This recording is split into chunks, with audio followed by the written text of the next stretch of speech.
Myanmar-dagi ain kaina lakpa illegal immigrant Singna apamba tawbada athingba pirurabadi support phanglaroi khallubana Kuki gi Bureaucrat amadi Rajnitiwala Singna Manipur bu Thugainaba Hotnabagi tanja lokhibani haina Maheshwor thongnaujamna Thangmaiban Kumbi amasung Thangalawai gi miyamna mahakpu taramna okpagi thoramda phongdokhibani tungi khalaudabana hauzik miyamna awaba ase nanglibani Maram asina tungi generation gi khallaga asoiba leiriba ase chumthok haudrabadi tungda hena solakani haina mahakna makha taki thadau manungda mate yaure khangna Englishing ani tarani thoigi order amada amuk serial kuntra marida yauksilakwa asumna census Englishing ani tarama thoida any Kuki tribes yaurakpadagi unnatural growth lakhibani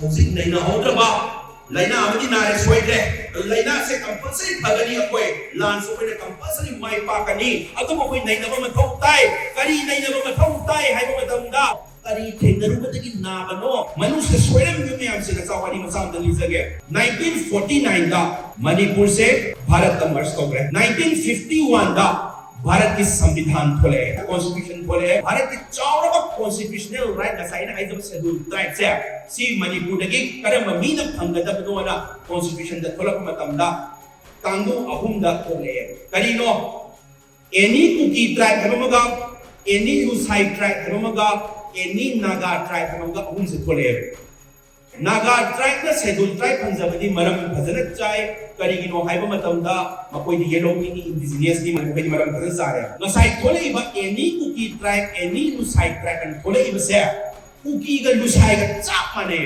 कुमाने तोंगान खोले इनोमा हिदि हाउबदगी सोले त्रोमा अनि तोंगान थममिसे के सुनते मतुम तारक पदम मपानदगी नि ma'am चलप याना बने तोंगान थममिसे मा Seng हारबदा अदुना cookie गा लुसाई गा चपना पोसे तोंगान थममे सही मई मतुंग 1955 ता ए President of Chima Thugainaba. Haibadi Manunda Kana Yori Kaidoro Aduna Backward Class Commission President Kawo Haiduna Taka Kalekar Haisi Mana Chairman Weraga Commission of Form Torkanda Hagalo Haire Aduna Mana Loin Tigat Harakanda Manipur Dagi Schedule Tribe Hangada Miss Sikana Lo Habase Moya Tribe Kuntare Hagale Kuntare Ma President Chairman already Backward Class Commission Sigi Aduna Bo Kaka Kalekar Commission Chukawe My Chairman Maming to the Haitare Ko Mana Kumaitore Hazara Prison Buzan Harakanda Kuntare Hazara Toraga Tadak Teva President Loin Morabani President to the Kanga the Tekanakari Lady Gase Chairman to the Hazara Ticket Harakanda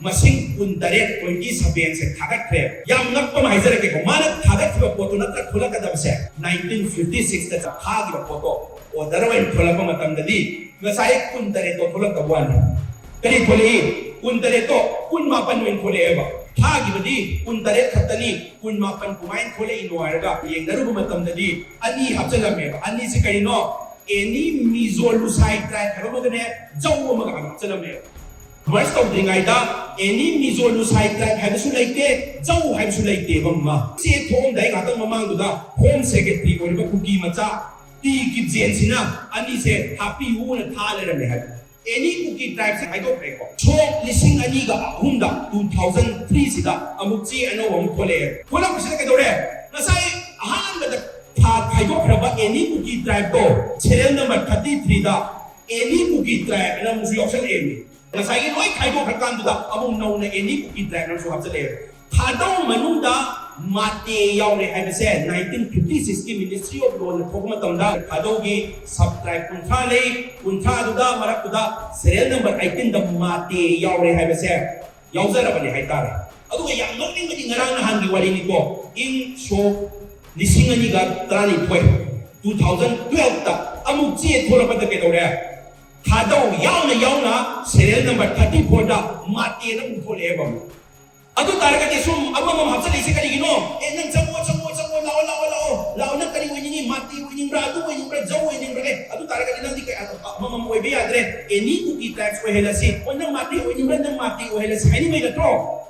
Adu Nasi census, we go give a census on the year 2011 game. Any Kuki tribes who let them say, act the Sinkungi Mata.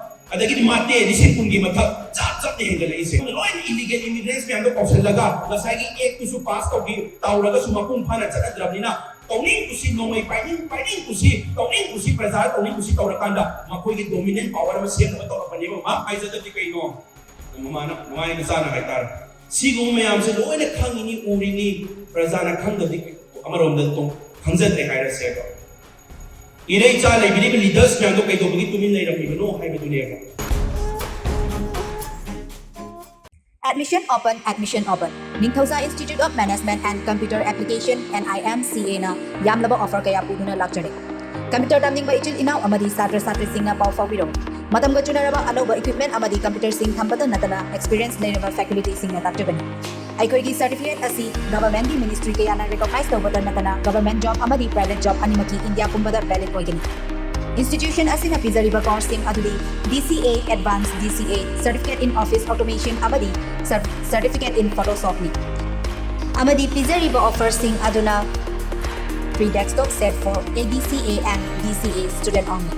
50% off for CCA student, 20% off for ADCA, DCA and COA student ni.